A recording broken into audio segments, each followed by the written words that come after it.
Visakha steel plant కు గనులు ఇవ్వాలని సీఎం చంద్రబాబు కావాలనే కేంద్రాన్ని అడగడం లేదని ఆరోపించారు సిపిఎం నేత ఉక్కు పోరాట కమిటీ చైర్మన్ నరసింగరావు. ప్యాకేజీ తీసుకొచ్చామని సంబరాలు చేసుకుంటూ ప్రజలను మోసం చేయాలని చూస్తున్నారని ఆయన మండిపడ్డారు. ప్యాకేజీతో స్టీల్ కార్మికుల జీతాలు చెల్లించాలని, ఆ నిధులను ప్లాంట్ అభివృద్ధికి ఖర్చు చేయాలని డిమాండ్ చేశారు నరసింగరావు. కక్షపూరితంగా ఎలాగని మేము ప్రైవేట్ చేయాలనుకుంటున్నాం, మేము ప్రైవేట్ చేయాలనే దాన్ని మీరు వ్యతిరేకిస్తున్నారు. అందుకని మీ మీద మీకు జీతాలు ఏం చేసుకుంటారో, మీకు ఇచ్చేటువంటి అలవెన్స్లు ఇవ్వం. బానిస యుగంలో కూడా బానిస యజమాని బానిసలతో తిండి పెట్టి పని చేయించుకున్నాడు. కానీ ఇప్పుడు తిండి కూడా పెట్టకుండా పని చేయమని, కడుపులు మార్చుకొని పని చేయించాలనేటువంటి పద్ధతిలో కేంద్ర బీజేపీ ప్రభుత్వం ఉంది.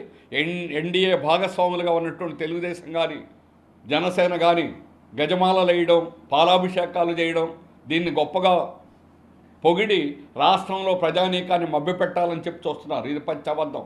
కార్మికులందరికీ స్పష్టంగా తెలుసు మీరు చేసింది ఇది. ఈ ప్యాకేజ్ అనేటువంటిది కార్మికులు జీతాలు కూడా ఇవ్వకుండా రా మెటీరియల్స్ కానిగా లేకపోతే 3 నెలల్లో మీ నాటకం ఏంటో బయటపడుతుంది.